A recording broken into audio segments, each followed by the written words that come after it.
Good afternoon, you ruddy lovely people. You're all very welcome along to the Lilywhite Lane YouTube channel. I hope that you're all having a smashing day and week wherever you are in the world and whatever you are planning to get up to.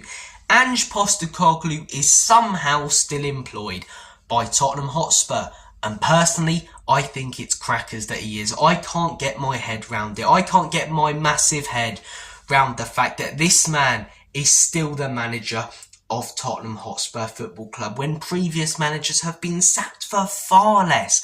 Antonio Conte was sacked in the European places. I believe we were sacked fourth when he was sacked. Jose Mourinho was sacked when he was in the European places. Pochettino had a ridiculous amount of credit in the bank, and when he asked the owners, as I say, for a painful rebuild, they declined and sacked him. Even Nuno, was he given a fair chance? 10 games, 5 wins, 5 losses?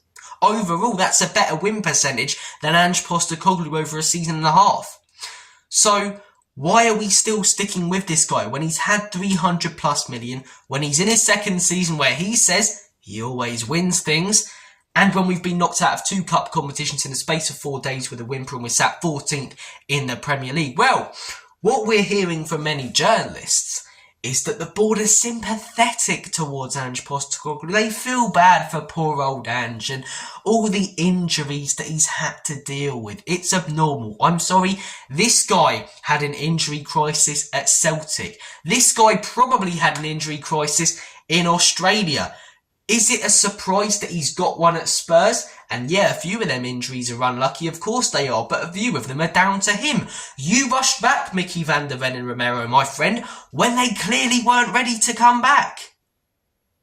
I'm sorry, I'm not sympathetic when you're rushing back players like that, 2 of our most crucial centre-backs, and then you're complaining about the fact we're missing our defenders. Once those players do come back later this season, maybe an Archie Gray's injured, maybe a Pedro Porro's injured, because you've overworked them. Oh, we don't have the options to rotate them. The options might not be options that you like, but you do. You play the cards that you're dealt, and this guy has done nothing but complained and moaned about injuries and victim and me, when he constantly said himself before, right? It's on me, it's on me, it's on me. When we lose, it's on me. But when the pressure starts mounting a bit, oh no, it's injuries, mate. Well, you've got to praise these players. I'm sorry, I'll do what I like as a Spurs fan, right? And I'm not going to praise players because half of them, especially the experienced ones, to be honest, are going out there and putting in poor performances. So when he's saying praise the youngsters, okay, I will. I'll praise Archie Gray because he's been played out of position. And you know the minute those players come back, he isn't getting a chance in that number 6 where he should be. I'll praise Lucas Bergvall. But you want me to praise the senior players, the small group of senior players who have tried their hardest? I'm sorry, Heung-min Son, I'm not praising him. What kind of leader is he? You either want him slating your players, ripping into them, or saying heads up, lads, when we concede. But he's standing there, head down, like you don't want to do anything. You're the captain, mate. You're the leader. You know, you want me to praise Kulusevski when he's been an absolute pile of tits the last few weeks on the right wing. I'm sorry, it was constantly, it's on me if we lose, it's on me if we lose. But now it's starting to change too. We've dealt with so many injuries. And then he brings up Liverpool. He's saying, you know, tell me about any club, mate. It was along the lines of this. Tell me about any club in the Premier League that can deal with, like, missing 12 players. And he goes, look at Liverpool. How did they get on earlier when they were missing players? Okay. But Liverpool are also top of the league. Top of the Champions League. We're going to ignore that for a second. Okay, let's go off the fact that Liverpool have missed some crucial players in a game and they've lost to Plymouth Argyle. They've struggled without players. We've struggled without players. Liverpool are the best team, therefore we're not doing that badly.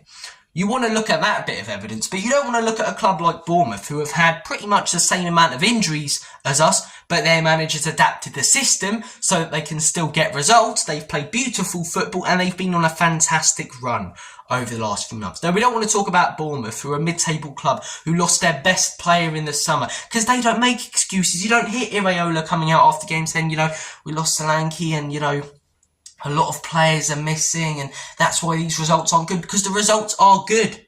They are getting some fantastic results. They're going to St James's Park and walloping Newcastle 4-1. They're getting points at Stamford Bridge. They're beating teams this season, such as Arsenal and Manchester City at home.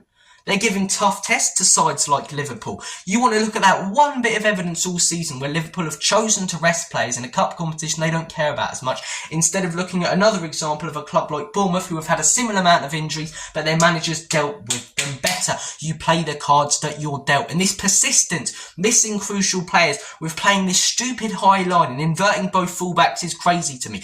You're missing players, so adapt things so we can still get results. You choose not to play with a 6, you invert both fullbacks, you put the team on the halfway line. Of course we're going to get caught out when we have no pace in that back line. But for some reason this guy is backed more than any other Spurs manager that I've seen. And I just don't understand why. He's had 10 good games that he managed well. New manager bounce. Everything since that Chelsea game has been not good enough, with the anomaly being a great result maybe once every month or every 2 months.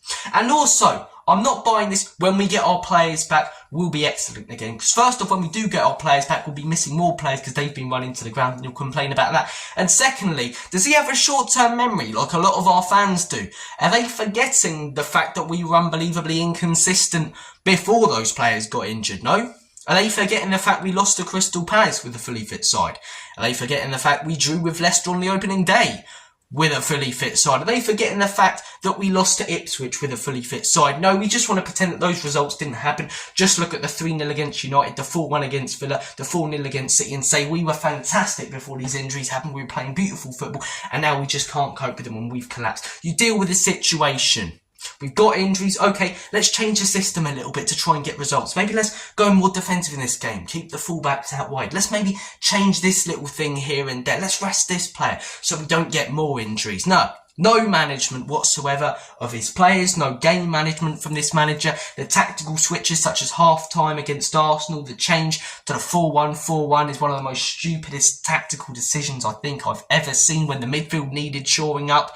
The switch in the Palace game to the 4-2-4. He does this often when we're losing games. He changes to this crazy formation that gives us no midfield outlet. He's mismanaging this squad, and whilst this squad aren't great, right, and I've said this for a while, the players, the owners, Ange, they're the reason we are not first, second, third, fourth, fifth, maybe sixth.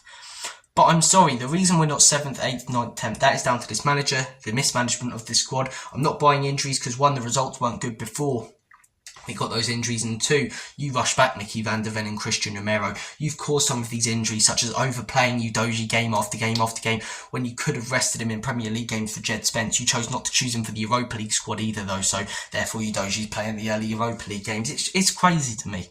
It really is crazy. Ange out, Lange out, Enoch out, Levy out. I apologise that this rant hasn't been in the usual location.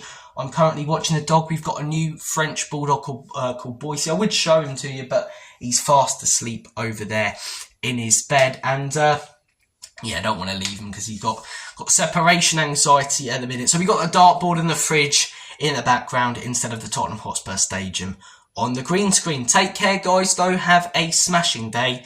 And as always, come on you Spurs, and as I say, Enoch and Levy out. Have a good one, guys.